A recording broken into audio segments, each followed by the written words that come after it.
Hi everyone, welcome back to my channel. Today's video came about because one of my friends was asking me whether or not she needed to use a foundation brush to apply her foundation.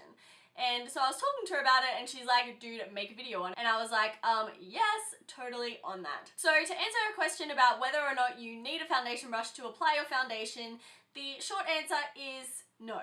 Of course not. Do whatever the F you want. If you want to use your fingers, then use your fingers. I use my hands like pretty often to apply my foundation and I really like the finish that it gives, so if that is your thing, then do it.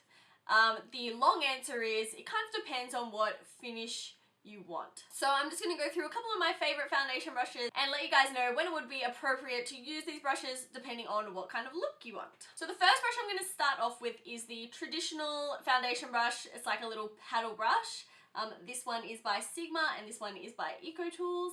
This is normally the brush that people go out and get when they decide they want to start applying their foundation with a brush, and I think it's also the hardest brush to use to apply a foundation. I would not recommend one of these brushes for a beginner, and I barely ever use these brushes myself. They are really good if you're quite well practiced at applying foundation and using them, but for beginners, and I know when I first used one of these, it can make your makeup like really streaky, and I think it does take longer to apply than some of the other brushes that I'm going to show you. This little guy here is the Sigma F80 Kabuki brush, and he is so popular on the internet. Everyone and their mother loves this brush, and it is a really great brush for applying foundation. It's super dense, so you get a really even coverage in your foundation, and because it's flat on the top rather than on the sides, you can use buffing motions to buff the foundation into your skin, and it will make your foundation look much more natural while still being able to give you quite like a full coverage. If you're in Australia, the Sigma brush can end up quite pricey with shipping and all that kind of stuff, and you do have to buy it online so you can't see it in person. I find that this Real Techniques Expert Face Brush is really comparable to the Sigma brush. As you can see,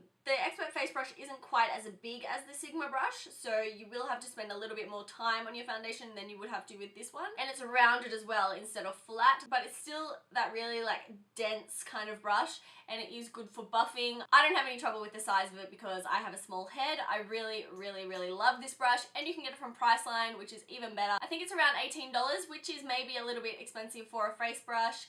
If you prefer to buy it online for cheaper, iherb.com has them really cheap. The next brush I'm going to talk about is another Real Techniques brush, and it is this little stippling brush. This is my current favorite brush for applying my foundation. I find that this brush does give a little bit more of a sheer coverage, but you can build it up depending on what foundation you use. I do find that I have to be quite light with my strokes when I use this, whereas with the Sigma brush or the Expert Face Brush, I can press like quite hard on my skin, but for this one, I like to kind of like barely touch the skin and like buff it in circular motions, and it just gives this really amazing kind of like almost airbrushed look. I love it! This last one is technically not a brush, and if you watch a lot of YouTube videos, of course you will have seen it around, and it is the Beauty Blender. Sorry, that mine's a little bit dirty. This little sponge is truly amazing. You just chuck him under the tap and like squeeze the water kind of into it and then squeeze the water out, and it gives such a beautiful finish to your foundation. It will sheer your foundation out a little bit because of the moisture left in the sponge, but it just looks like glowing skin after you've used it. Like, it doesn't look like you're wearing piles of foundation, which is amazing. If you don't have one of these, pick one up. If you're in Australia, you can order them online. I'll leave a couple of links down below of where you can get them, but if you can get your hands on one of these, pick one up. Lastly, I do just want to quickly mention using your fingers for your foundation. If I want to get out the door really fast, then I'm definitely using my fingers. Often when I use that Wayne Goss technique where you put the powder before your foundation, I find that using my fingers helps a lot. And if I'm using a water-based foundation like the MAC Face and Body, which I really love for the summertime, I always use my fingers. I just feel like water-based foundations really apply better when you use your fingers. So Hannah, I hope that answered all your questions. Thank you guys so much for watching, and I will see you soon. Bye!